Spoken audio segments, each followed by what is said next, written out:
ஆமென். கரங்களை உயர்த்தி ஹalleluya.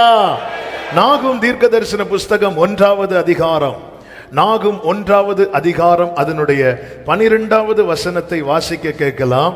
நாகும் 1:12. கர்த்தர் சொல்லுகிறது என்னவென்றால், கர்த்தர் சொல்லுகிறது என்னவென்றால், அவர்கள் சம்பூரணமடைந்து அநேகராயிருந்தாலும் அறுப்புண்டு போவார்கள். அவன் ஒழிந்து போவான். உன்னை நான் சிறுமைப்படுத்தினேன். யூதாவே, உன்னை நான் சிறுமைப்படுத்தினேன். இனி உன்னை சிறுமைப்படுத்தாதிருப்பேன். கரங்களை உயர்த்தி ஹalleluya. ஆமென். உன்னை நான் சிறுமைப்படுத்தினேன். சிறுமைப்படுத்துதல் என்பதற்கு பல அர்த்தங்கள் இருக்கிறது. ஒன்று, நம்மை தாழ்ந்து போக பண்ணுவது, அல்லது சத்துருவின் கையை ஓங்க பண்ணுவது, ஓங்க விடுவது. எகிப்தியர் இஸ்ரவேலரை சிறுமைப்படுத்தினார்கள். அவர்களுடைய நுகத்துக்கு உட்படுத்தி சிறுமைப்படுத்தினாங்க. சிறுமைப்படுத்தினேன் என்ற வார்த்தைக்கு ஒரு மொழிபெயர்ப்பில் இப்படி ஒரு அர்த்தம் கொடுக்கப்பட்டிருக்கிறது. நான் உன்னை தண்டித்தேன். I have punished you before. இனி, but I will not punish you again. உன்னை நான் தண்டித்தேன், இனி உன்னை தண்டிக்க மாட்டேன். தேவ பிள்ளைகளுக்கு தேவன் கொடுக்கிற சிக்ஷை என்பது தற்காலிகமானது. ஆனால் இந்த சிக்ஷைக்கு பின்பதாக தேவன் கொடுக்கிற ஆசீர்வாதம் என்பது நிரந்தரமானது, நித்தியமானது.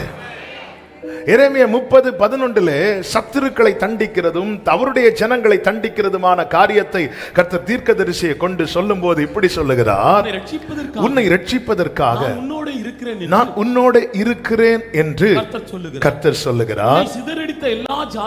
உன்னை சிதறடித்த எல்லா ஜாதிகளையும் நான் நிர்மூலமாக்குவேன். உன்னையோ நிர்மூலமாக்காமலும் முற்றிலும் தண்டியாமல் விடாமலும் மட்டாய் தண்டிப்பேன். சத்துருவை அடிக்கிறது நிர்மூலமாக்க, அவருடைய ஜனத்தை அடிக்கிறது நிர்மூலமாகாதிருக்க. தேவனால் சிட்சிக்கப்படுகிற தேவ பிள்ளை நிர்மூலமாக மாட்டான். 118வது சங்கீதத்திலே சங்கீதக்காரன் சொல்லுகிறான், கர்த்தர் என்னை வெகுவாய் தண்டித்தும் என்னை சாவுக்கு ஒப்புக் கொடுக்கவில்லை. நீதியின் வாசல்களை திறவுங்கள், நான் அவைகளுக்குள் பிரவேசித்து கர்த்தரை துதிப்பேன். நான் உன்னை தண்டித்தேன். இந்த செய்தியை நல்ல கேளுங்க. இன்னும் ஒரு 1/2 hour தான் இருக்கு, டைம் பறக்கிறது. இன்னைக்கு கொஞ்சம் டச் பண்ணிட்டு கர்த்தருக்கு சித்தமானால் அடுத்த வாரம். கடந்த நாட்களில் பரிசுத்த ஆவியானவர் அதிகமாக இடைப்பட்டு கொண்டிருந்தார். ஆண்டவரே, ஒரு மாசத்தினுடைய ஆரம்பத்திலே தண்டனை அடின்னு சொன்னா, ஆமென், ஹல்லேலூயா. இப்ப தேவன் கரம் நீட்டுறதுல 2 விஷயமா இருக்கு. சத்துருக்களுக்கு அவர் தேவனாய் கரம் நீட்டுகிறார், நமக்கு அவர் தகப்பனாய் கரம் நீட்டுகிறார். ஒரு தகப்பன் பிள்ளை அடிக்கும் போது அந்த பிள்ளை வலியில் அழுறதை விட அடிச்ச தகப்பன் அழுகிறது தான் அதிகம். ஹல்லேலூயா, ஆமென். ஒரு தேவ மனிதர் ஒரு செய்தியை கொடுக்கும்போது நான் கேட்டுட்டு இருக்கும்போது அவர் எப்படி சொன்னான், என் பிள்ளை தப்பு பண்ணி நான் அடிச்சிருக்கிறேன், அடிச்சுட்டு என் பிள்ளை அவன் ரூம்ல போய் அழுதான், நான் என் ரூம்ல போய் அழுதேன். என் பிள்ளைய அவன் அம்மா சால்வ் பண்ணிட்டாங்க, என்ன யாருமே சால்வ் பண்ண. ஒரு தகப்பனார் என்கிட்ட வந்தாங்க ஈவினிங், வந்துட்டு இப்படி இருக்கிறாங்க, என் பிள்ளைய அடிச்சுட்டேன், என் பிள்ளைய அடிச்சுட்டேன். ஓ, கையை நீட்டேன். அந்த பிள்ளைகிட்ட ஃபோன் பண்ணி கேட்டு அவன் கூல் ஆயிட்டான். அதை அடிச்சாங்க, அதில் அவன் கூல் ஆயிட்டான். இவர் அவர் தண்டித்தும் நம்ம இன்னைக்கும் இருக்கிறோம்னா அவர் தகப்பனாய் தண்டிக்கிறார். எனவேதான்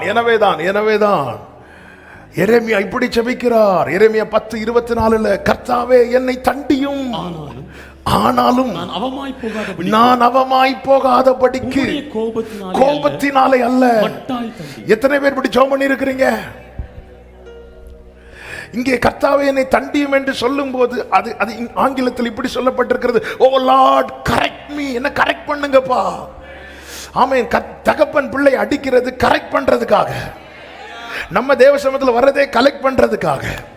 கர்த்தர் இறங்கி வர்றது நம்மள கரெக்ட் பண்றதுக்காக. ஓ லார்ட் கரெக்ட் மீ, என்னை தண்டியும். நம்ம ஜெபம் ஆண்டவரே அவரை தண்டியும், அவனை பாருங்க ஆண்டவர், அவன் கண்ணு குத்துங்க ஆண்டவர். நம்ம ஜெபம் ஃபுல்லா அடுத்தவனை தண்டியும் தண்டியும் தண்டியும். என்னை தண்டியும், நான் உன்னை தண்டித்தேன். இனி தேவன் தருகிற சிக்ஷை தற்காலிகமானது. மனதில் ஆழத்தில் இதை எழுதி வைத்துக் கொள்ளுங்கள். தேவன் தருகிற சிக்ஷை தற்காலிகமானது. அதனாலதான் ஆண்டவர் சொன்னார், அவனை தண்டித்தேன், இனி ஆண்டவர் என்னை கரெக்ட் பண்ணுங்கப்பா. அல்லேலூயா, என்னை கரெக்ட் பண்ணுங்க ஆண்டவரே. ஆமென். உடைத்தே உருவாக்கினே, சிட்சித்தே சீர்படுத்தினேர், புடமிட்டே புதிதாக்கினேர், பிரித்தே பிரியாதிருந்தே, எனக்கு யாருண்டு க்ளோரி, கலங்கின நேரத்தில் என்னை நடத்தியதே. இந்த ஜெபம் இருதயத்தில் எழும்பட்டு, கர்த்தாவே என்னை தண்டியும், நான் அவமாய் போகாதபடிக்கு அல்ல மட்டாய். அப்ப கிருபையின் காலத்தில் சிட்சிக்கப்படுகிறவர்கள் பாக்கியவான்கள், அவர்கள் நியாயத்தீர்ப்பின் காலத்திலே காக்கப்படுவார்கள். கிருபையின் காலத்தில் தண்டிக்கப்படுகிறவர்கள், யோபுவின் நண்பர்களில் ஒருவன் யோபுவை பார்த்து சொல்லுகிறான், தேவன் தண்டிக்கிற மனுஷன் பாக்கியவான். இந்த கிருபையின் காலத்திலே கர்த்தர் சிட்சிக்கிறார் என்றால் நான் பாக்கியவான். இது ஏற்றுக்கொள்ள நமக்கு கடினமாக இருந்தாலும் சத்தியத்தை அறிவீர்கள், சத்தியம் உங்களை விடுதலை ஆக்கும். நல்ல கவனமா கேளுங்க. புலம்பலின் புஸ்தகம் 4வது அதிகாரம் அதனுடைய 22வது வசனத்திலே இப்படி சொல்லப்பட்டிருக்கிறது, சீயோன் குமாரத்தியே, அக்கிரமத்துக்கு வரும் தண்டனை தீர்ந்தது, அக்கிரமத்துக்கு வரும் தண்டனை தீர்ந்தது, அவர் இனி உன்னை அப்புறம் சிறைப்பட்டு போக விடார். ஏதோம் குமாரத்தியே, ஏதோம் குமாரத்தியே, உன் அக்கிரமத்தை அவர் விசாரிப்பார், உன் அக்கிரமத்தை அவர் விசாரிப்பார், உன் பாவங்களை வெளிப்படுத்துவார். சீயோன் குமாரத்தி யாருங்க? தேவன் விரும்பி தெரிந்தெடுத்தது. ஏதோம் யாருங்க? ஏசா. நான் ஏசாவை என்ன பண்ணியிருக்கிறேன்? வெறுத்திருக்கிறேன். விரும்பி தெரிந்தெடுத்த சீயோனுடைய பாவம், வெறுக்கிற ஏசாவின் பாவம். கர்த்தர் ஏசாவை கை வைக்கல, சீயோனை தான் முதல்ல கை வைக்கிறார். ஆண்டவர் அவங்களாம் நல்லதான் ஆண்டவரே இருக்கிறாங்க, அவங்களுக்கு இனி அடி இருக்கு.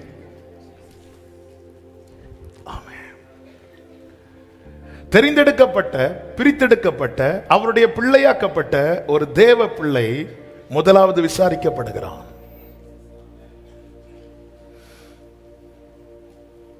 1 பேதுரு 4:17 சொல்லப்பட்டிருக்கிறது, நியாய தீர்ப்பு தேவனுடைய வீட்டிலே துவங்கும் காலமா இருக்கிறது. முந்தி அது நம்மிடத்தில் துவங்கினால் தேவனுடைய சுவிசேஷத்திற்கு கீழ்ப்படியாதவர்களின் முடிவு என்னவா இருக்கும்? முதல்ல இங்கேதான் நியாய தீர்ப்பு தேவனுடைய வீட்டிலே. கிருபையின் காலத்திலே தண்டிக்கப்படுகிறவர்கள் பாக்கியவான்கள். ஆவியானவர் பவுலை கொண்டு கொரிந்து சபைக்கு எழுதும் போது, நான் என்னிடத்தில் ஒப்புவிக்கப்பட்டதை என்று சொல்லி அந்த அப்பத்தை குறித்தும் ரசத்தை குறித்தும் கர்த்தருடைய பந்தியை குறித்தும் பேசும்போது அப்போஸ்தலனாகிய பவுல் இப்படி சொல்லுகிறார். 1 கொரிந்தியர் 11 அதனுடைய 31வது வசனம், நம்மை நாமே நிதானித்து அறிந்தால் நாம் நியாயம் தீர்க்கப்படும். 32, நாம் நியாயம் தீர்க்கப்படும் போது உலகத்தோட ஆக்கினைக்குள்ளாக தீர்க்கப்படாதபடிக்கு கர்த்தராலே சிட்சிக்கப்படுகிறோம். நாம் நியாயம் தீர்க்கப்படும் போது உலகத்தோட, ஏன் ஆண்டவரே என்ன இதுக்கெல்லாம் போய் தண்டிக்கிறீங்க? ஏன் ஆண்டவர் இதுக்கெல்லாம் என்ன சிட்சிக்கிறீங்க? நாளைக்கு அவர் வெள்ளை சிங்காசனத்தில் உட்கார்ந்து நியாயம் தீர்க்கும் போது ஆக்கினைக்குள்ளாக தீர்க்கப்படுகிறவர்கள் கூட்டத்திலே அவருடைய ஜனத்தை அவர் பார்க்க விரும்பாதபடியினாலே கர்த்தர் முந்தி சிட்சிக்கிறார். ஹல்லேலூயா. கொரிந்து சபைக்கு பரிசுத்த ஆவியானவர் பவுலை கொண்டு எழுதுகிறார். பவுல் மூலமாய் தான் அந்த சபை துவங்கப்பட்டது. 1 கொரிந்தியர் 4வது அதிகாரம் அதனுடைய கடைசி வசனத்தை வாசியுங்கள். உங்களுக்கு என்ன வேண்டும்? நான் பிரம்போடு உங்களிடத்தில் வர வேண்டுமோ, அல்லது அன்போடும் சாந்தமுள்ள ஆவியோடும் வர வேண்டுமோ என்று கேட்கிறார். ஒரு தகப்பனிடத்திலிருந்து வெளிப்படுகிற எல்லா காரியத்தையும் சொல்லுகிறார். அப்படி சொல்வதற்கான காரணம் என்ன? 15வது வசனத்திலே சொல்லுகிறார், கிறிஸ்துவுக்குள் 10,000 உபாத்தியாயர்கள் உங்களுக்கு இருந்தாலும் தகப்பன்மார் அநேகர் உங்களுக்கு இல்லையே. கிறிஸ்து இயேசுவுக்குள் சுவிசேஷத்தினால் நான் உங்களை பெற்றேன் என்று சொல்லுகிறார். சொல்லிவிட்டு சொல்லுகிறார், பெரம்போடு வரணுமா, அன்போடு வரணுமா? ஏன் அப்படி சொல்ல காரணம் என்ன? இந்த சபையை குறித்து நமக்கு தெரியும். 1வது அதிகாரத்தில் சொல்லப்பட்டிருக்கிறது, யாதொரு வரத்திலும் குறைவில்லாதவர்கள், ரட்சிக்கப்பட்டவர்கள், பிரித்தெடுக்கப்பட்டவர்கள், ஞானஸ்நானம் பெற்றவர்கள், அபிஷேகம் பெற்றவர்கள், யாதொரு வரத்திலும் குறைவில்லாதவர்கள், கர்த்தருடைய வருகைக்கு காத்திருக்கிறவர்கள். ஆனால் இந்த சர்ச்சுக்குள்ள நிறைய பிரச்சனை, நிறைய பிரிவினை. அதிலும் ஒருவன் இருந்தானாம். அவன் எப்படிப்பட்டவனா இருந்தானாம்? 5வது அதிகாரத்தின் 1வது வசனத்திலே சொல்லப்பட்டிருக்கிறது, உங்களுக்குள்ளே விபச்சாரம் உண்டென்று பிரசித்தமாய் சொல்லப்படுகிறதே. ஒருவன் தன் தகப்பனுடைய மனைவியை வைத்துக் கொண்டிருக்கிறானே, அது அஞ்ஞானிகளுக்குள்ளும் சொல்லப்படாத. ஆமே, நான் ரட்சிக்கப்பட்டுட்டேன், ஞானஸ்நானம் எடுத்துட்டேன், அபிஷேகம் பெற்றுட்டேன், சர்ச்சில் சேர்ந்தாச்சு, இனி எப்படியும் வாழலாம் என்கிற வாழ்க்கை, பரலோகம் எவ்வளவு வேணும் ஏற்றுக்கொள்ளாத வாழ்க்கை. என்னப்பா இது? நீ வருகைக்கு காத்திருக்கிறியா? இப்படிப்பட்டவன் இருக்கிறானே. சரி, அவனை என்ன செய்யலாம்? கிறிஸ்துவுக்குள் பெற்ற தகப்பன் ஸ்தானத்திலிருந்து பவுல் சொல்லுகிறார். 5வது வசனம், அப்படிப்பட்டவனுடைய ஆவி கர்த்தராகிய இயேசு கிறிஸ்துவின் நாளிலே ரட்சிக்கப்படும்படி. ஒவ்வொரு வார்த்தையும் கவனிக்கணும். வாசித்துட்டு போவதற்கான வசனங்கள் அல்ல இது. வேர்ட் பை வேர்ட் கவனிக்கணும். அப்படிப்பட்டவனுடைய ஆவி கர்த்தராகிய இயேசு கிறிஸ்துவின் நாளிலே, கிறிஸ்து வெளிப்படும் நாளிலே, மகிமை நாளிலே ரட்சிக்கப்படும்படி, மாம்சத்தின் அழிவுக்காக நம்முடைய கர்த்தராகிய இயேசு கிறிஸ்துவின் நாமத்தினாலே அவனை ஒரு தகப்பன் சொல்லுகிறான். கிறிஸ்துவுக்குள் ஜெனிப்பித்த தகப்பன் சொல்லுகிறான், அவனை நான் சாத்தானுக்கு ஒப்பு கொடுக்க வேண்டும் என்று தீர்ப்பு செய்கிறேன். என்ன கொடூரமான தீர்ப்பு இது! இதை எப்படி அக்செப்ட் பண்ண முடியும்? இதை எப்படி ஏற்றுக்கொள்ள முடியும்? பவுல் மனசுல உங்களுக்கு அன்பு இல்லையா, உங்களுக்கு பாசம் இல்லையா கேட்க தோணும். ஆனா அந்த வசனத்துல பாத்தீங்களா, இன்னைக்கு அவன் மேல விழுகிற அடி, இன்னைக்கு அவன் மேல விழுகிற தண்டனை, நாளைக்கு கிறிஸ்துவின் நாளில அவன் ரட்சிக்கப்படுவான். ஹல்லேலூயா. இன்னைக்கு எல்லாருக்கும் இன்னைக்கு அடி விழுந்துடக்கூடாது. அன்னைக்கு யார் பார்க்க போறான் இல்ல. தேவ பிள்ளைகளே, ஒருவன் சாத்தான் கையில் ஒப்பு கொடுக்கப்பட்டால் சாத்தான் அவனை என்ன செய்வான் என்று யோபுவின் வாழ்க்கை நமக்கு முன்பாக இருக்கிறது. ஒரு குறையும் இல்லாத, ஒரு தவறும் இல்லாத யோபுவின் வாழ்க்கையே சாத்தான் கையில் கொஞ்ச நாள் ஒப்பு கொடுக்கப்பட்ட போது எவ்வளவு நாசமாக்கினான் என்று வேதம் நமக்கு காண்பித்து தரவில்லையா? இங்கே துணிகரமான பாவம், துணிகரமான பாவம். தகப்பன் ஸ்தானத்திலிருந்து அவன் ஆத்துமா எப்படியாவது காக்கப்படணும். எனக்கு வேற ஆப்ஷன் தெரியல. ஆமென். எவ்வளவு தருணங்கள் கொடுக்கப்பட்டது. ஒவ்வொரு முறை கர்த்தருடைய பந்தியில வரும்போதும் ஆண்டவர் சமூகத்திலிருந்து, ஆண்டவரே என்னை மன்னியும், என்னை ஏற்றுக்கொள்ளும், என்னை தயவாய் சுத்திகரியும் சொல்லுகிறோம் சொல்லுகிறோம் சொல்லுகிறோம் சொல்லுகிறோம். ஆனால் மீண்டும் பாவம் வாசற்படியிலே படுத்திருக்கிற அனுபவம் இருக்கும்போது ஒரு தகப்பன் ஸ்தானத்திலிருந்து பவுல் கொரிந்து சபைக்கு சொல்லுகிறார், எனக்கு வேற ஆப்ஷன் தெரியல. நான் இப்படி விட்டுட்டு இருந்தா கிறிஸ்துவின் நாளிலே இந்த ஆத்துமா ஆமே நஷ்டப்படும். கிறிஸ்துவின் நாளிலே இந்த ஆத்துமா நரகத்திலே தள்ளப்படும். கிறிஸ்துவின் நாளிலே இந்த ஆத்துமாவுக்கு ரட்சிப்பு கிடைக்காமல் போய்விடும். அதனால வேற ஆப்ஷன் இல்ல. இதோ சாத்தானுக்கு ஒப்பு கொடுத்து தீர்ப்பு எழுதுகிறேன் என்று பரிசுத்த ஆவியானவரை கொண்டு பவுல் எழுதுகிறான். அப்ப தண்டனை எதற்காக, ஏன் சிட்சிக்கிறார், எதற்காக சிட்சிக்கிறார்? ஒரு தேவ பிள்ளையினுடைய ஆத்துமா சேதமாயிடக்கூடாது. பின் நாட்களிலே அவன் வாழ்ந்திருக்கணும். கால் போன போக்கில், மனம் போன போக்கிலே வாழும் வாழ்க்கை ஒரு தேவ பிள்ளையை நாசமாக்கும். கிறிஸ்துவை அறிந்தும் அந்த பரம ஈவின் அந்த அனுபவத்தை ருசி பார்த்தும் ஒருவன் அந்த மேன்மையை, அந்த பாக்கியத்தை இழப்பான் என்றால் மற்றவர்களை விட பரிதபிக்கப்பட்டவன். அதனாலதான் இயேசு சொன்னார், அவருடைய கிரியைகளை கண்டு மனம் திரும்பாத பட்டணங்களை குறித்து, ஜனத்தை குறித்து கர்த்தர் சொன்னார், நியாய தீர்ப்பின் நாளில் உங்களுக்கு நேரிடும் காரியம் சோதோம் கோமராக்கு நடந்துச்சு இல்ல, அது இதை விட பரவாயில்ல அப்படின்னு இருக்குமா. இதுக்கு அதுவே பரவாயில்ல. யார் என்னை காண்பார்? நான் எப்படி வேண்டுமானாலும் வாழ்வேன். யார் என்னை கேட்பது? இந்த அகங்காரம், இந்த இருதய கடினம், ஆமே, நமக்கு மிகப்பெரிய கண்ணி, மிகப்பெரிய எதிரி என்பதை சபை மறந்துவிடக் கூடாது. ஆமே. ஏன் தண்டிக்கிறார்? எதற்காக சிட்சிக்கிறார்? எரேமியா தீர்க்கதரிசன புஸ்தகம் 31வது அதிகாரம் அதனுடைய 18வது வசனத்திலே இப்படி சொல்லப்பட்டிருக்கிறது, நீர் என்னை தண்டித்தீர், நான் பணியாத மாடு போல் அடிக்கப்பட்டேன். என்னை திருப்பும். என்னை ஏன் தண்டித்தார்னா, நான் பணியல்ல, நான் சரண்டர் ஆகல, நான் பணியல்ல, நான் இப்படிதான் இருப்பேன். ஆமென். பணியாத மாடு போல நான் நுகத்து கீழே ஒழுங்கா இருக்க மாட்டேங்கிறேன். அவர் நேரா நடத்தினா நான் ரைட்ல போறேன், லெப்ட்ல போறேன். ஆமென். வாய் கட்டப்பட்டால் ஒழிய உன்கிட்ட சேராத குதிரை போலவும் கோவேறு கழுதே போலவும் இருக்க வேண்டாம். வாய் கட்டப்பட்ட குதிரை அந்த எஜமான் பிடியில தான் இருக்கும். அது எவ்வளவு தூரம் போகணும், எப்போ திரும்பி வரணும் டிசைட் பண்றது எஜமான்.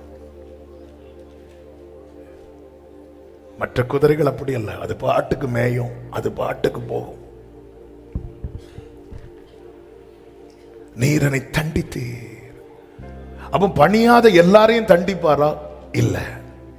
இங்க இவனை தண்டிக்க காரணம் என்ன? இவன் யார்? 20வது வசனத்திலே சொல்லப்பட்டிருக்கிறது, எப்ராயிம் எனக்கு அருமையான குமாரன் அல்லவோ, எனக்கு பிரியமான பிள்ளை அல்லவோ. அருமையான குமாரன், பிரியமான பிள்ளை. அவனை இழக்க விரும்பாத தகப்பன் தண்டிக்கிறார். தகப்பன் சிட்சியாத புத்திரன் உண்டோ? நான் தேவனால் சிட்சிக்கப்படுகிறேன் என்றால் அவர் என்னை புத்திரராய் எண்ணி நடத்துகிறார்.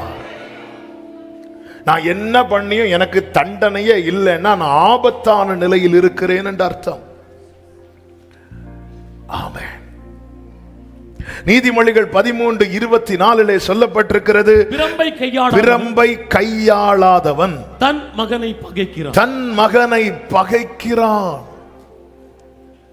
அவன் மேல் அன்பாயிருக்கிறவனோ அவனை ஏற்கனவே தண்டிக்கிறான். அவனை ஏற்கனவே அவன் யோசிக்கிறவர்கள் அடி விழுது. இதுதான் ஆசாபுக்கு புரியல. துன்மார்க்கருடைய வாழ்க்கையை பார்க்கும்போது எனக்கு அவங்க மேல அவ்வளவு அடி டமா டமா டமான்னு உள்ளது. என்ன ஆண்டவரே, அவனுக்கு மரணம் வரைக்கும் பிரச்சனை இல்லை, தேவன் யாருன்னு கேட்கிறான். அவன் நினைக்கிறது நடக்குது. அவன் ஒரு பிசினஸ் ஸ்டார்ட் பண்ணா அது ஜோஜோன்னு ஓடுது, எல்லாம் நடக்குது. நான் டெய்லி உங்க சமூகத்தில் வரேன், ஆனா நான் நாள்தோறும் வாதிக்கப்பட்டும் காலை தோறும் தண்டிக்கப்பட்டும் இருக்கிறேன். இன்னைக்கு இந்த புலம்பல் நமக்குள்ளே இருக்கிறது. கர்த்தர் சொல்லுகிறார், ரோமர் 9வது அதிகாரம் அதனுடைய 23வது வசனத்திலே, ரோமர் 9:23 தாம் மகிமைக்காக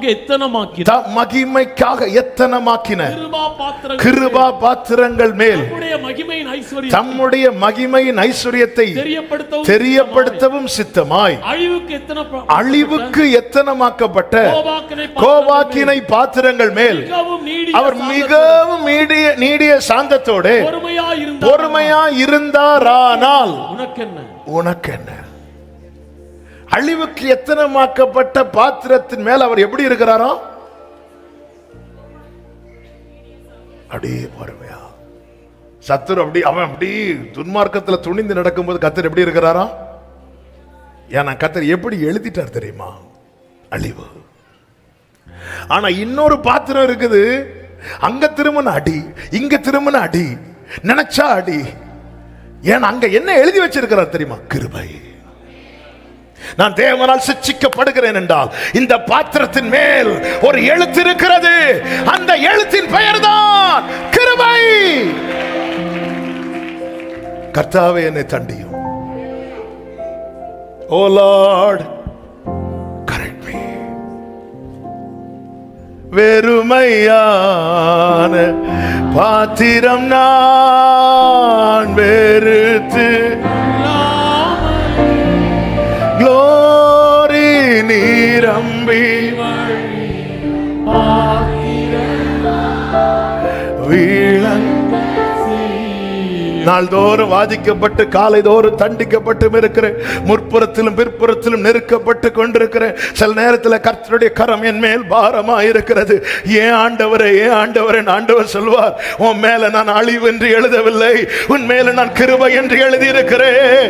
இந்த பாத்திரத்தின் மேல கர்த்தர் கிருபை என்று எழுதியிருக்கிறார். நம்புறவங்க மாத்திரம் கரங்களை தட்டி தேவனுக்கு மகிமை, தேவனுக்கு மகிமை. ஓ ரபா லபா தரா. இந்த பாத்திரத்தின் மேல கர்த்தர் அழிவு என்று எழுதவில்லை, கிருபை என்று எழுதியிருக்கிறார். நான் எவ்வளவு தப்பு பண்ணி எவ்வளவு துணிகரமாய் நடந்தோம், என்ன ஆண்டவர் ஒண்ணுமே செய்யல, ஒண்ணுமே செய்யல. அப்படி ஆமென். துன்மார்க்கத்தில் துணிந்து நடந்து ஒரு தண்டனைக்குட்படாதவர்கள் கிருபை கிருபைன்னு சொல்லிட்டு போயிடுவாங்க. ஆனா அந்த பாத்திரத்திற்கு மேல கிருபை எழுதப்படவில்லை. ஆண்டவர் கேட்கிறார், உனக்கு என்ன மாத்தி எழுதவா? போ, உனக்கு வேண்டாண்டவரே, நீ கிருபா பாத்திரம், உன் மேல இருக்கிற எழுத்த பாரு. நான் உன்னை மிஸ் பண்ண விரும்பல. சீயோன் குமாரத்தை அடிக்கிறீங்க, ஆனா வாயை திறந்தா மட்டும் நான் விரும்பி தெரிந்தெடுத்தேன், விரும்பி தெரிந்தெடுத்தேன். ஏதோ ஏசாவை நான் வெறுத்தேன், ஏசா வெறுத்தேன். ஆண்டவர் வெறுத்த நான் முறைச்சாவது பாருங்க ஆண்டவரே. ஆமே. மாத்தி எழுதவா? Oh Lord, correct me. Oh Lord.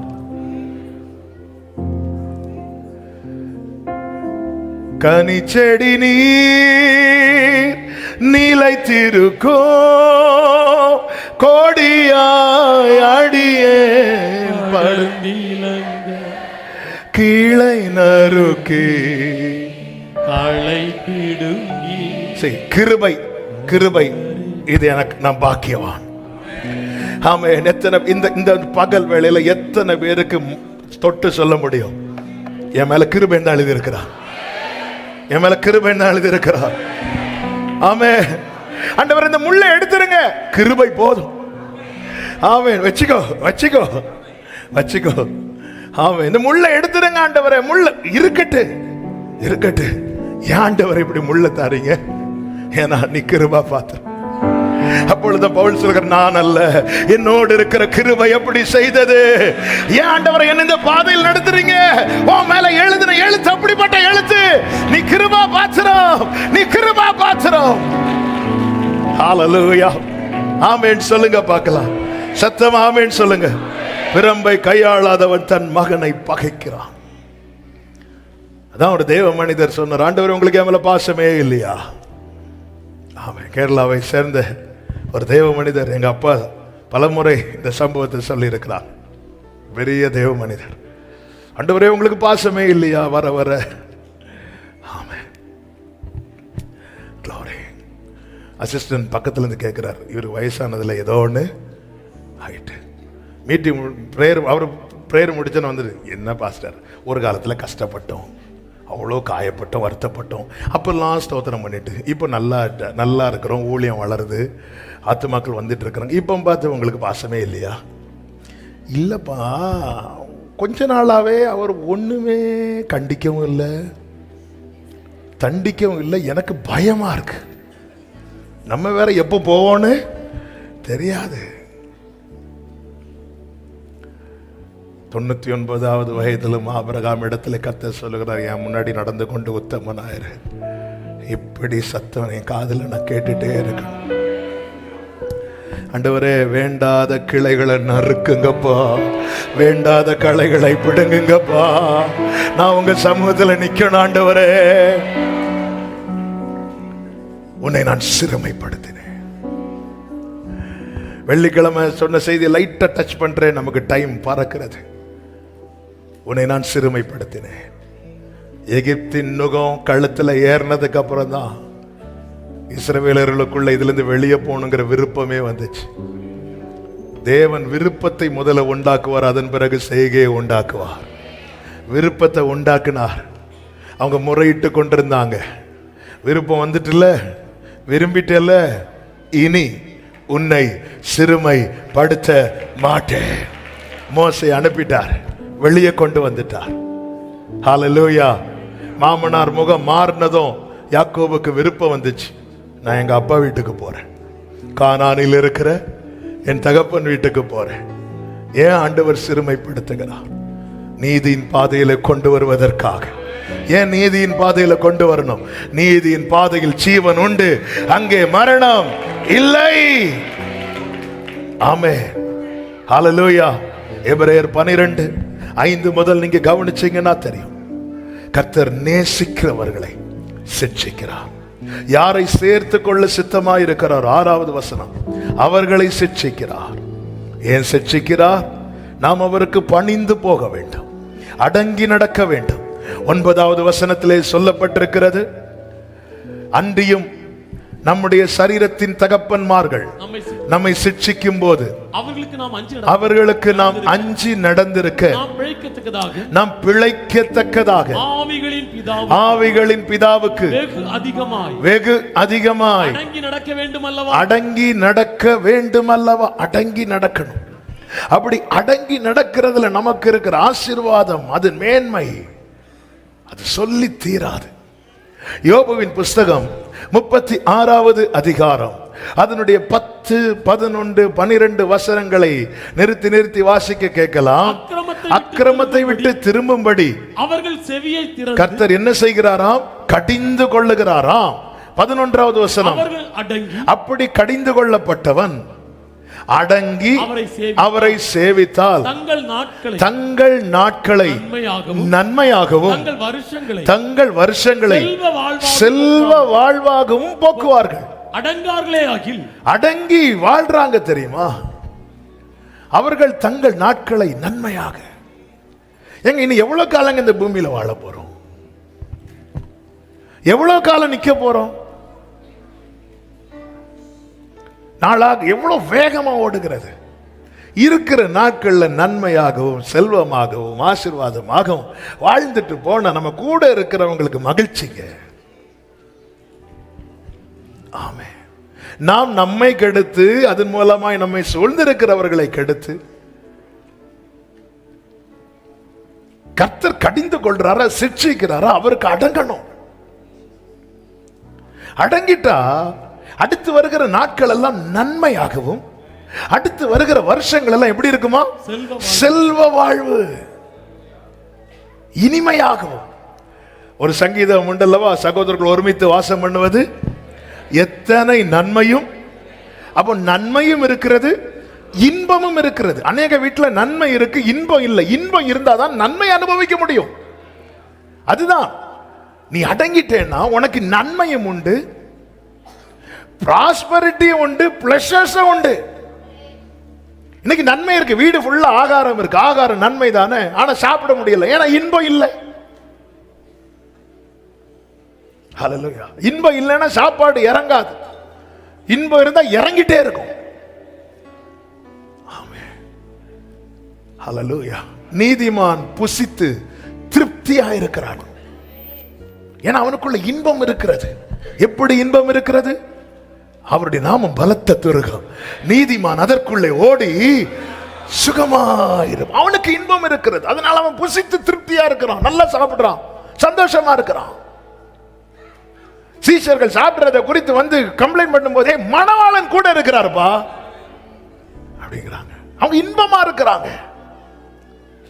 சந்தோஷமா இருக்கிறவன் சங்கீதம் பாட கடவன். அவன் பாடுறான், அவன் சந்தோஷமா இருக்கிறான். அவனுக்குள்ள இன்பம் இருக்கிறது. இன்பம் இருக்கிறதுனால அவனுக்கு கொடுக்கப்பட்ட நன்மையை அவனால் அனுபவிக்க முடிகிறது. இன்னைக்கு நன்மை இருக்கிறது, இன்பம் இல்லை. இது அடங்கி கடிந்து கொள்றாரா, சிக்ஷிக்கிறாரா, சரண்டர் ஆயிருங்க. எஞ்சியுள்ள நாட்களாவது நன்மையாகவும் ஆசீர்வாதமாகவும் நம்முடைய வாழ்நாள் இருக்கும்படி அந்த இடத்துல தேவனுக்கு முன்பாக நாம் நம்முடைய நீதியை கொண்டு வந்து வைக்க கூடாது, நம்முடைய நியாயத்தை கொண்டு வந்து வைக்க கூடாது. அவைகள் எல்லாம் அழுக்கான கந்தை. அடங்கி நடந்த வாழ்நாள் செல்வமாயிருக்கும், மேன்மையாயிருக்கும், ஆசீர்வாதமாயிருக்கும்.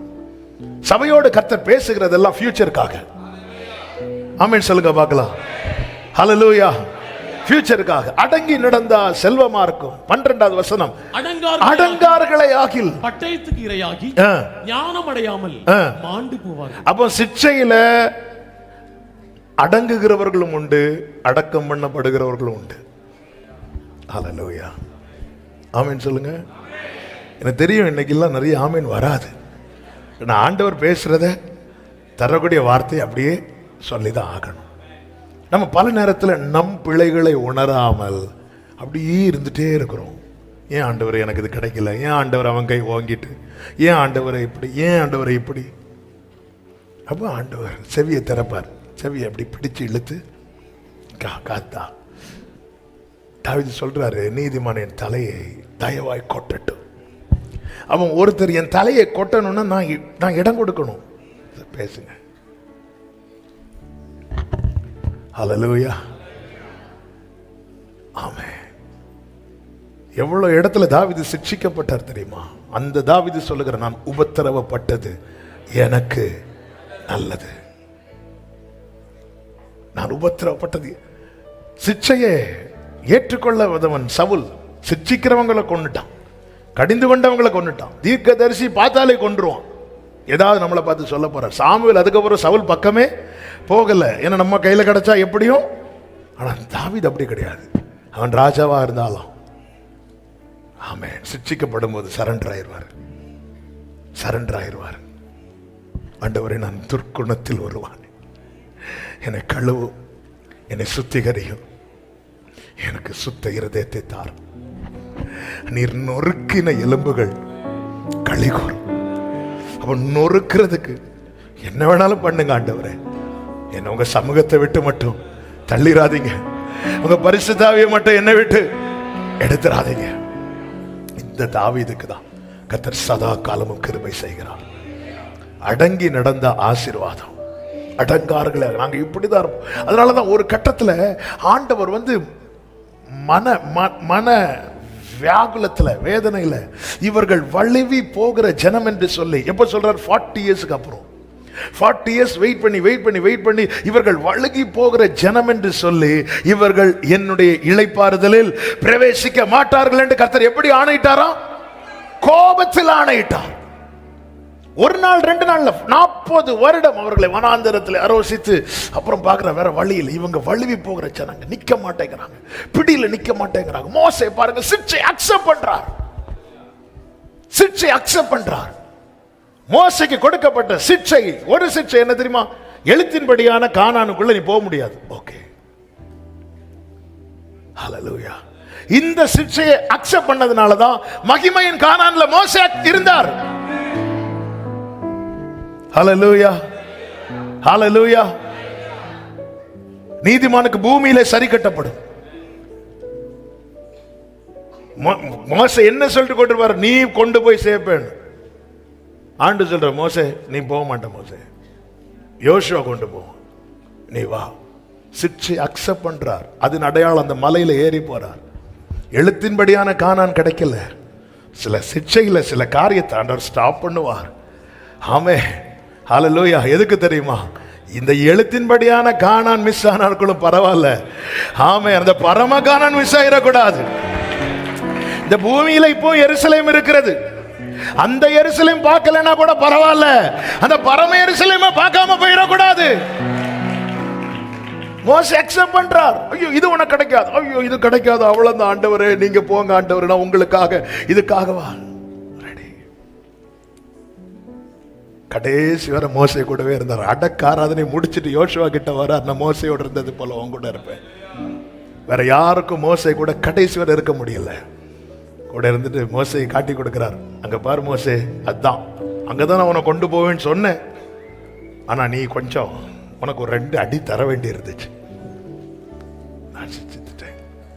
ஓகே ஆண்டவரே, அதனால எனக்கு என்னப்பா பாக்கியம், இப்ப கண்ணை மூட, நீ விழிக்கும் போது என் கூட இருப்ப, என் கூட இருப்ப. ஹல்லேலூயா, ஹல்லேலூயா. சிற்றையை சகிக்கிறவர்களை அவர் புத்திரராய் எண்ணி நடத்துகிறார். நாம் குணப்படும்படி, நாம் திருந்தும்படிக்கு. ஆமென். சில காரியங்கள் நமக்கு கைவிட்டு போகும், கைவிட்டு போகும். சில காரியங்கள் தரமாட்டார். ஆமென், ஆமென். ஒவ்வொரு காரியத்தையும் சாத்தான் கணக்குல வச்சு வாதாடுவான். யூதா நிருபத்தில் சொல்லப்பட்டிருக்கிறதே, மோசையின் சரீரத்துக்காக சாத்தான் வந்து நின்று என்ன பண்ணானா, வாதன. பைபிள்ல ஃபியூச்சர் முன்னமே உள்ளதை பார்த்து எழுதி இருக்கிறது. அப்ப இது எப்ப நடந்துச்சு? இது நடக்கும், கிறிஸ்துவின் நாளிலே வருவான். ஒவ்வொரு பிரச்சனையா கொண்டு வரும்போது அப்பொழுது தூதன் சொல்லுகிறான், கர்த்தர் உன்னை கடிந்து கொள்வார். அவனுக்கு சிக்ஷை பூமியில கொடுக்கப்பட்டாச்சு. அவன் தான் கற்பலையை தூக்கி போட்டு உடைச்சால, சிக்ஷை கொடுக்கப்பட்டாச்சு. நீங்க பேச சொன்னீங்க, கண்மலை அடிச்சால, சிக்ஷை கொடுக்கப்பட்டாச்சு. அத்தனை பேர் நிர்வாணப்படுத்துவதற்கு காரணமா இருந்தது ஆரோன்.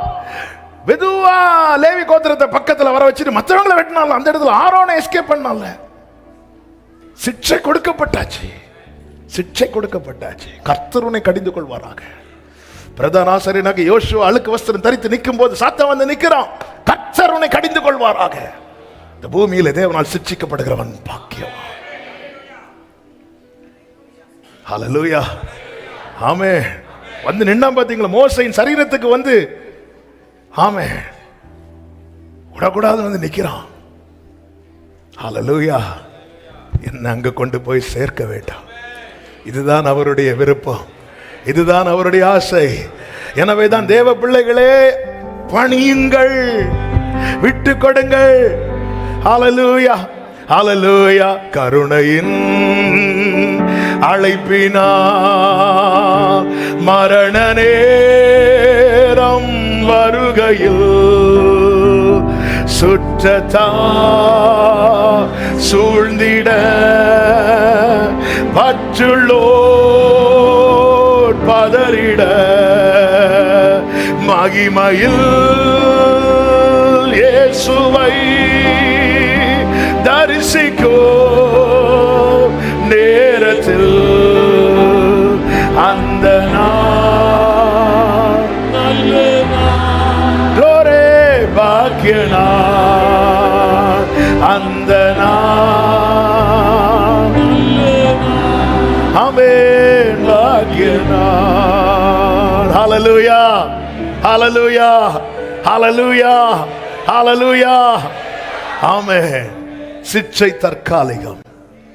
ஆனால் எரேமியா 15 சொல்லப்பட்டிருக்கிறது, 15வது அதிகாரம் 18வது வசனம், என் நோவு நித்திய காலமாகவும் என் காயம் ஆறாத கொடிய புண்ணாகவும் இருப்பானேன்.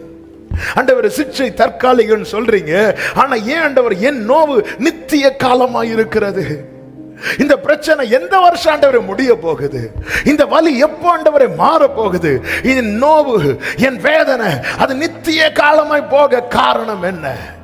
லேவிய ராகமம் 26வது அதிகாரம் அதனுடைய 23, 24 வசனங்களை நீங்கள் பார்க்கும்போது கர்த்தர் சொல்லுகிறார், நான் செய்யும் தண்டனையினால் நீங்கள் குணப்படாமல் எனக்கு எதிர்த்து நடந்தால், நான் உங்களுக்கு எதிர்த்து நடந்து உங்கள் பாவங்களின் நிமித்தம் ஏளத்தனையாக பாதித்து, தற்காலிக பிரச்சனை நிரந்தரமாய் மாறாதிருக்க ஒரு தேவ பிள்ளை குணப்பட வேண்டியது மிக அவசியம். சத்துரு 7 மடங்கு அதிகமாக்கினால் கர்த்தர் காப்பாற்றுவார். கர்த்தர் 7 மடங்கு அதிகமாக்கினால் யார் காப்பாற்றுவார்? சத்துரு அக்கினியை 7 மடங்கு அதிகமாக்கினான், முடி கூட கருகாதபடி கர்த்தர் காப்பாற்றினார். கர்த்தர் 7 மடங்கு அதிகமாக்கினார்.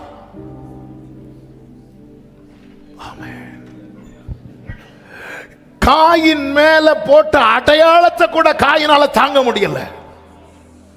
துடிக்கிறான், ஐயோ இது இது இது ரொம்ப பெரிய தண்டனை, என்னை யாரு பார்த்தாலும் என்ன கொன்றுவானே, இந்த அடையாளத்தை எனக்கு போட்டுட்டீங்களே, எனக்கு இது பெரிய தண்டனை, அவனால தாங்க முடியவில்லை. அவர் தண்டனை 7 மடங்கு அதிகமாக்கினார்.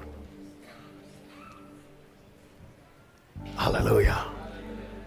103வது சங்கீதம் 10வது வசனத்திலே சொல்லப்பட்டிருக்கிறது, அவர் நம்முடைய பாவங்களுக்கு தக்கதாய் செய்யாமல். இந்த இடத்துல இந்த வார்த்தையை சொல்லி நான் ஜெபிக்க விரும்புகிறேன். நான் குணமாவேன் பார்த்தார், குணமாகல. இப்ப அவருடைய நீதியின்படி என் மேல விழ வேண்டிய தண்டனை 7 டைம்ஸ் இன்க்ரீஸ் ஆகுது. 7 டைம்ஸ் இன்க்ரீஸ் ஆச்சுன்னா அவ்வளவுதான், என்னுடைய ஒரு பொடி கூட கிடைக்காது. அந்த இடத்துல தான் அந்த தண்டனை என் மேல் விழ ஆயத்தமாய் இருந்த போது பிதாவின் வலது பாரிசத்தில் இருந்தவர் எனக்காக இறங்கி வந்தார். பூமிக்கு வானம் எவ்வளவு உயரமா இருக்கிறதோ அவருடைய கிருபை, நல்ல கவனிங்க, பூமிக்கு வானம் எவ்வளவு உயரமா இருக்கிறதோ கிருபை. கிருபை அளக்கணும்னா நீங்க இயேசு அளக்கணும். இயேசு அளக்க முடியாது. அவர் வானத்திலிருந்து எங்க வந்தார்? பூமிக்கு வந்தார். இதுதான் கிருபையின் அளவு. இந்த அளவு அளக்கிறதுக்கு எந்த ஸ்கேலும் கிடையாது, எந்த ராக்கெட்டும் கிடையாது, எந்த மனிதனும் கிடையாது. இந்த கிருபை கொடுக்கப்பட்டதுனாலதான் மேற்குக்கும் கிழக்குக்கும் எவ்வளவு தூரமோ அவ்வளவு தூரமாய் நம்முடைய பாவங்களை நம்மை விட்டு கரங்களை தட்டி ஆண்டவருக்கு கிருபையே கிருபையே மாறாத கிருபையின் அளவு என்னன்னு கேட்டா இயேசுன்னு சொல்லுங்க. கிருபைனா என்ன சொல்லுங்க, சத்தமா சொல்லுங்க. ஆனா தண்டனை ரெடியா இருக்கு. ஆனா அந்த தண்டனை என் மேல் விழுவதற்கு முன்னமே பிதாவோ அவரை நொறுக்கு சித்தமாகி நான் நொறுங்க வேண்டிய இடத்துல அவர் நொறுங்கினார். அவர் நெருங்கின இடத்துல நான் நெருங்கிட்டேன். ஹல்லேலூயா. நெருக்கமாயிருந்தவர் பிதாவுக்கு நொறுக்கப்பட வேண்டிய என்ன நெருக்கமாய் மாற்ற பிதா பார்த்தார். ஹல்லேலூயா. 7 மடங்கு இவன் செஞ்சதுக்கு 7 மடங்கு நான் இவன் மேல செலுத்தினா இவனுக்கு ஒரு பொடி கூட கிடைக்காது. அப்படி குமாரனை பார்க்கிறார். வேற யாரையும் பார்க்க முடியாது. வேற எல்லாம் 70 மடங்கு வச்சிட்டு இருக்கிறாங்க. அவன் வேற யாராவது பார்க்கலாம் பார்த்தா எல்லாம் பண்டிலா வச்சிட்டு இருக்கிறாங்க. ஆமென். பாவத்தின் சம்பளம் மரணம். எல்லாம் ரெடியா இருக்கிறாங்க. நீதிமான் ஒருவரும் இல்லையே, நன்மை செய்கிறவன் ஒருவரும் இல்லையே, ஆமென், ஜீவனுள்ள ஒருவனும் உமக்கு முன்பாய் நீதிமான் அல்லாததினால் அடியேனே நியாயம் தீர்க்க பிரவேசியாதீம் என்று சங்கீதக்காரன் பாடுகிறானே. அப்போ ஆமென், எல்லாரும் ஹெவியா அவங்கவங்க தண்டனை கொடுத்தாலே எல்லாரும் அவங்கவங்க பாரமே பெருசு. ஹல்லேலூயா.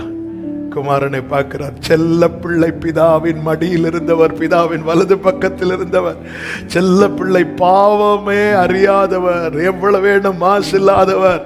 பிதா குமாரனை பார்த்து சொல்லி இருப்பார், இந்த தண்டனை இவன் மேல விழுந்தா இவனை இதுக்கப்புறம் நம்மளால பார்க்கவே முடியாது.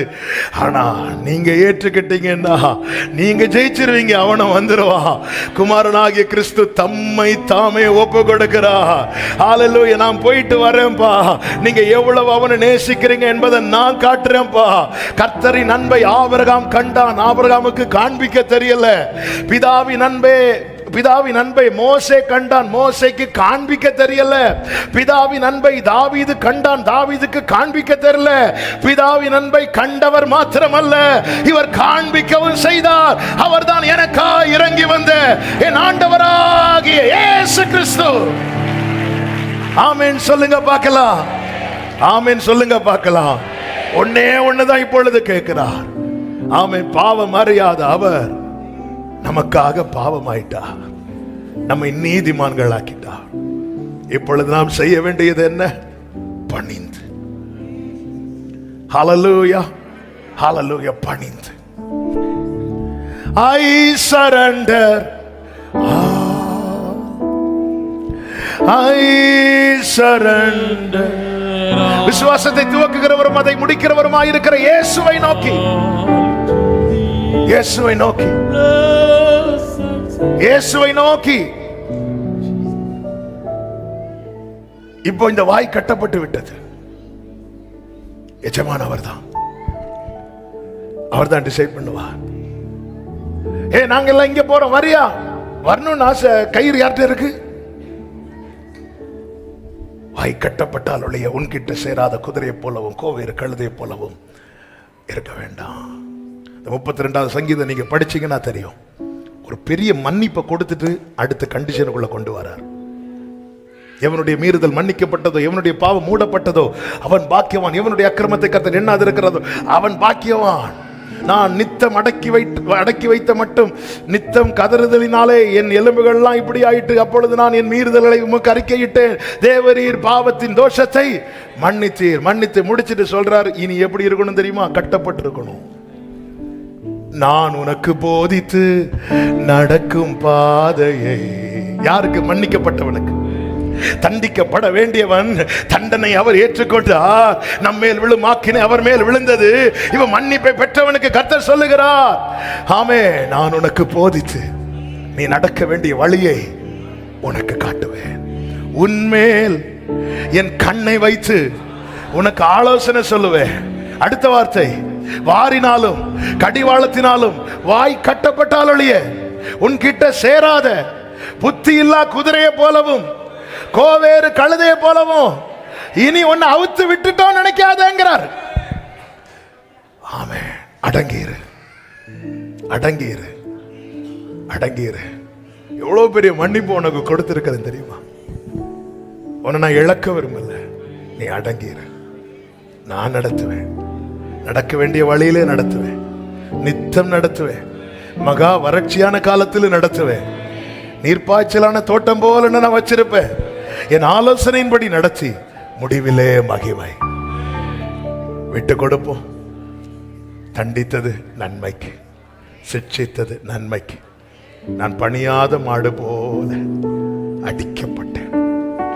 ஐ சரண்டர். கண்களை மூடி தேவ சமூகத்தில் அர்ப்பணிப்போம். I surrender.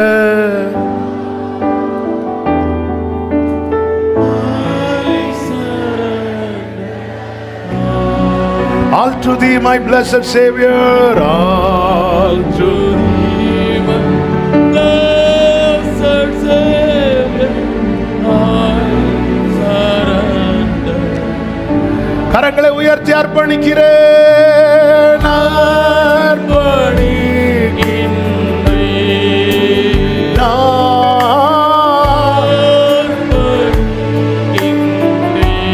ஆவி ஆத்மா சரீரம் யாவோ, ஆவி ஆத்மா தேகம்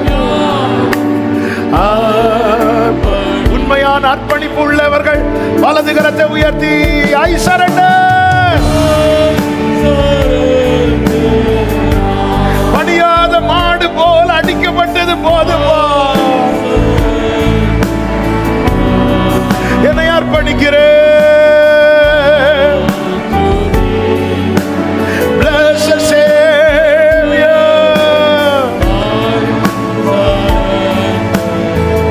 அர்ப்பணிக்கிறேன்.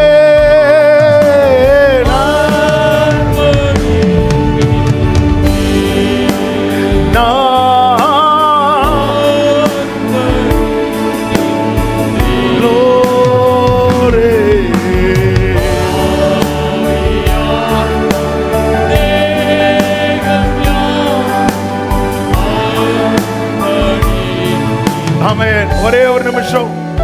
ஆண்டவரே, நான் இன்னும் என் பிடரியை கடினமாக்காதபடி, பணியாத மாடு போல நான் செயல்படாதபடி என் அர்ப்பணிக்கிறேன் சொல்றவங்க உங்க வலது கரத்தை கண்களை மூடி எப்படி உயர்த்து.